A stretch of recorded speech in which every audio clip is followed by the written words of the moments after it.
IDTV మన ఉనికి మన వాణి. నమస్తే. భారతదేశంలో ఎడ్యుకేషన్ విధానాన్ని మార్చాలి, ఎడ్యుకేషన్ విధానాన్ని ఆధునీకరణ చేయాలి అంటూ కూడా మనందరం రోజుకొక రకమైనటువంటి విశ్లేషణలు చేస్తూ ఉంటాము, పేపర్లో వస్తూ ఉంటాయి. భారత విద్యా వ్యవస్థలో మార్పులు రావాలి, టెక్నాలజీకి అనుగుణంగా కూడా విద్య మార్పు చెందాలి అంటూ పిల్లలకి అందించే విద్య విషయంలో ముఖ్యంగా కూడా టెక్నాలజీని యూజ్ చేయాలి అంటూ కూడా ప్రభుత్వాలు అలాగే ప్రజలు తల్లిదండ్రులు కూడా ఆఖరికి మోడర్న్ యుగం అంటే ఇప్పుడున్నటువంటి కంప్యూటరిజం దానికి తగ్గట్టుగా కూడా విద్యను అందుబాటులోకి తేవాలి. ముఖ్యంగా ఈ ఆన్లైన్ క్లాసులు అనేది ఈ మధ్యన పాండమిక్ కోవిడ్ తర్వాత ఆన్లైన్ విద్యా విధానం అనేది చాలా ఎక్కువైపోయిందనమాట. అంటే స్కూళ్ళకి పంపించకుండాను, యాక్టివిటీస్ లేకుండాను కూడా ఇంతకుముందు పూర్వకాలంలో ఉన్న చదువులకి అత్యాధునిక టెక్నాలజీని తోడు చేసి దాన్ని ఒక మోడర్న్ విద్యగా భావించి విద్యను అందించాలి, అలా తయారు చేయాలి, ఇలా తయారు చేయాలని ఇతర దేశాల నుంచి మనం నేర్చుకోవాలంటూ గగ్గోలు పెడుతూ ఉంటాం.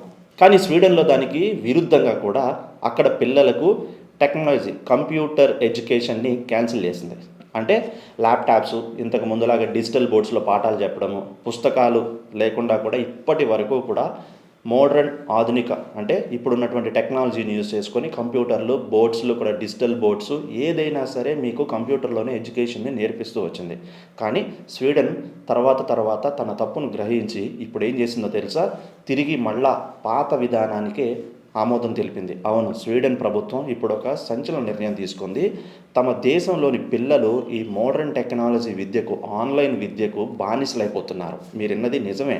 మన భారతదేశంలో పిల్లలకు టెక్నాలజీ విద్య లేకపోతే కంప్యూటరైజేషన్ ఎడ్యుకేషన్ కావాలి అంటూ గగ్గోలు పెడుతున్న వాళ్ళకి ఇది ఒక మంచి ఎగ్జాంపుల్ అవబోతోంది. స్వీడన్ ప్రభుత్వం తీసుకున్న నిర్ణయం ప్రపంచ దేశాల అన్నింటికీ కూడా ఒక మంచి ఉదాహరణ కాబోతోంది. ఎందుకు అని అంటారా, అక్కడ పిల్లలకు పాత పద్ధతిలో పుస్తకాల్లో చదవటం, రాయటము లేకపోతే యాక్టివిటీస్, ఫిజికల్ యాక్టివిటీస్ ద్వారానే విద్యను అందించే విధానాన్ని తిరిగి మళ్ళీ తీసుకొచ్చారు.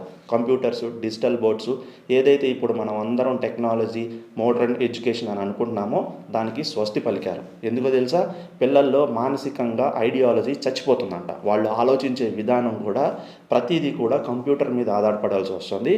గణితంలో కానివ్వండి లేకపోతే వేరే సబ్జెక్ట్స్లో కానివ్వండి, ఆఖరికి ఏదైనా ఇంగ్లీష్ స్పెల్లింగ్స్, ఆల్ఫాబెటికల్ స్పెల్లింగ్స్ రాయాలన్నా కూడా కంప్యూటర్ మీద ఆధారపడిపోయి స్వతగా ఆలోచించే శక్తిని నశించిపోయి పిల్లలు మొద్దుమారిపోయారు. అలాగే వాళ్ళ యాక్టివిటీ, వాళ్ళ నాలెడ్జ్ క్రమక్రమంగా తగ్గిపోయి అసలు వాళ్ళు చదువుతున్నది దేనికోసం, ఏం చదువుతున్నారో కూడా అర్థం కాని పరిస్థితికి దారితీసింది. ఇది గ్రహించినటువంటి అక్కడ తల్లిదండ్రులు తర్వాత దేశ ప్రభుత్వం కూడా ఈ కంప్యూటర్ ఎడ్యుకేషన్కి స్వస్తి పలికి పాత విధానాన్ని ప్రతిదీ పుస్తకాల్లో రాయటము, చదవటము, ప్రాక్టీస్ చేయటము లేకపోతే ఫిజికల్ యాక్టివిటీసు, గేమ్స్ లేకపోతే పిల్లలు మెంటల్గా ఎదగడానికి లేకపోతే వాళ్ళు స్వతగా ఆలోచించడానికి కూడా వాళ్ళ బ్రెయిన్ యాక్టివ్గా పనిచేయడం కోసం ఈ టెక్నాలజీ, ఈ కంప్యూటర్, ఈ డిజిటల్ బోర్డు అనే మొత్తానికి తీసుకెళ్లి చెత్తబుట్టలో వేసి తిరిగి రాతపూర్వకంగా రాసి చదివి, కంటితో చదివి స్వహాగా అర్థం చేసుకొని బోర్డు మీద టీచర్స్ స్వయంగా వాళ్ళ హ్యాండ్స్తో రాసి మరీ చూపించి హ్యాండ్ రైటింగ్ లేకపోతే మనకి ప్రాక్టీస్ చేయించేవాళ్ళు ఇంతకుముందు ఆలు, ఏబిసిడీలు ఇవన్నీ కూడా. కానీ అక్కడ అది కూడా రాయటం మర్చిపోయే స్థితికి వెళ్ళిపోయారు పిల్లలు. చూసారా, ఎప్పుడైనా సరే టెక్నాలజీ పెరుగుతోంది, కరెక్టే. టెక్నాలజీ పెరగటము, టెక్నాలజీని యూజ్ చేసుకోవడం కూడా మంచిదే. కానీ అది కొంతవరకే ఉండాలి అనేది ఇటువంటి ఎగ్జాంపుల్సే మనకి ఒక మంచి ఉదాహరణ.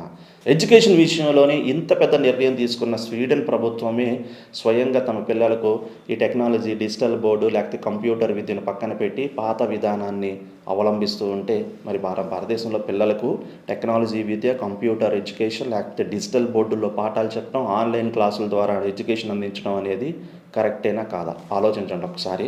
ఈ విధానానికి, ఈ మోడర్న్ ఎడ్యుకేషన్కి లేకపోతే కంప్యూటర్ ఎడ్యుకేషన్కి, డిజిటల్ బోర్డ్స్లో ఆన్లైన్లో పాఠాలు చెప్పాలి అనేది మన భారతదేశంలో ఉన్న యువతకు, పిల్లలకు ఎంత ప్రమాదకరమో ఈ స్వీడన్ ప్రభుత్వం తీసుకున్న నిర్ణయం కానివ్వండి, అక్కడ ఎడ్యుకేషన్ సిస్టంలో వచ్చిన పిల్లల్లో వచ్చినటువంటి ఆ మార్పు కానివ్వండి గ్రహించి మీ అభిప్రాయాన్ని తెలియజేయండి. భారతదేశంలో మన పిల్లలకు కూడా డిజిటల్ ఎడ్యుకేషన్, ఆన్లైన్ ఎడ్యుకేషన్ అవసరం అంటారా?